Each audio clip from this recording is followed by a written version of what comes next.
So apparently, I'm reading The Hobbit now. Hi, this is Charles of SirBookSage, and this is my weekend reading recap.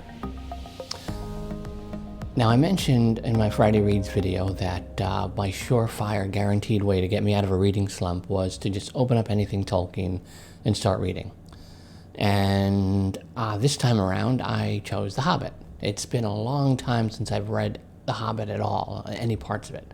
Even when I did my last Lord of the Rings reread like 2 years ago, I didn't include The Hobbit in that. I went with just The Lord of the Rings.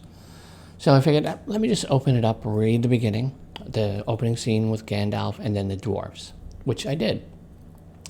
Thoroughly loved it. Again, it's been so long since I've read it. Caught an interesting foreshadowing moment that I know I've read 50 times, but never jumped out at me before, and that was a reference to dragons being unable to repair damaged or loose scales. And I think that because I've been slowly working my way through a reread of A Song of Ice and Fire, where I've been particularly looking for foreshadowing elements, because that's one of the great things about rereading A Song of Ice and Fire, if you've only read them once, is the second time around you really start to notice just how much of events that took place in later books were already, the groundwork was already being laid very, very early on in the first book or two. So I think my mind's been like looking for that stuff. So I think that might be why it leapt out at me in this particular time. So I did that, and then I put that aside. And then I decided to read this book called Good Morning, Good Life by Amy Schmittauer Landino. Now, Amy Landino has been on social media for years and years and years. She's one of the first like YouTubers who does kind of lifestyle, mindset, all that kind of stuff that I started following long time ago when she was just a much smaller channel. And I bought and read her book, Vlog Like a Boss, last year, which is all about doing this, making vlogs, and just the whole process and kind of thinking about how you should structure your videos and all that. And she also does this like daily vlogging thing periodically, like I think in April, like vlog every day in April, Vita or whatever. But Good Morning, Good Life is her newest book, and it's about how she really like developed a morning routine that really just enhances her productivity and focus. And it's not one of those, here's the 5 steps you do, and you do these 5 things this way, and then you're going to be great. It's none of that. She has 5 kind of things to focus on, but she shows you how she uses them, and then leaves it up to you to figure out how these would work. Are you mentally strong in the morning or physically strong in the morning? Like how do you function? If your brain is up and running quick, then maybe focusing on the mental aspects, the thinking and all that stuff, the planning, makes sense first, and then working out later. Or if you're a physical person and the mind takes a while to wake up, then maybe get your workout in. So it's really all about figuring out how your body and your mind functions and where to fit in the things you need to do outside of all your daily responsibilities. So it's kind of that. It's making the time to, what she says is this GATLUW, go after the life you want. So, and you have to schedule it, and you have to figure it out and schedule it. Now, Amy's the type who, she's a calendar blocker, where her calendar is filled from the moment she wakes up to the moment she goes to bed. Her wake-up time is on there. Her go-to-bed time is on there. If she's got an appointment at 1, from 1 to 2, it's on her calendar. If it takes 20 minutes to drive there, if there's a 30-minute drive to appointment on her calendar, she goes like into detail. So, and she'll block off like brick blocks of time where, okay, the next 4 hours she's going to be working on writing or whatever, that kind of stuff.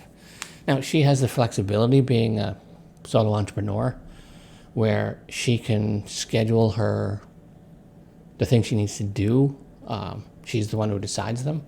So like she'll pick one particular day where anything outside that's like, let's say Thursday, all tasks that she's got to go drive to, she tries to put them all in one day. So she's like really, really like down into the weeds, streamlined, about thinking about how to like structure everything. She's super into rules and all that stuff, but not everyone is. But the point of the book is to really give you a framework for you to examine, okay, here's all my responsibilities. Here's that thing I want to achieve, whether it's a BookTube channel or something else. And where can I build in the time to give that the time it needs? That kind of stuff. I enjoyed it. Most everything in the book I was already aware of because I've been following her channel for so long. She talks about this stuff in a lot of videos. But it was nice to have things compiled in one place. And when it's a content creator you support for so long, it makes sense to buy their book regardless. But anyway, this wasn't meant to be a review of Good Morning, Good Life. After that, I figured, okay, let me get back to Malazan or Verkosogin or Harrington. So I sat down at the computer, pulled up my Kindle on the web, and then I found myself opening The Hobbit back up and reading just a little more, and then just a little more, and a little more, and a little more, and now I'm about halfway through. So I'm pretty much reading The Hobbit now. And like I said, Tolkien just instant gets me out of a reading slump. There's no, it's never failed me, and it hasn't failed me this time either. And it's been fun reading The Hobbit. I mean, it's such a, for Tolkien, a very minimalist told story. Because if you think of how quick they get to Rivendell in The Hobbit, it's very, very early on. And then compare that to the journey to Rivendell in The Fellowship of the Ring. It's been fun. It's a fun read. You see how much of early Middle-earth is already present. Because he wrote this, in like the 30s or 40s, I think? Maybe 1938. And he's already talking about, Gondolin and all that stuff. And I wonder if this is where like my just fascination with Gondolin comes from, because it was first mentioned here in The Hobbit, even before The Lord of the Rings came along. Because the swords that they find in the Troll Cave are swords that were forged in Gondolin back then, that Gandalf has and Thorin Oakenshield take.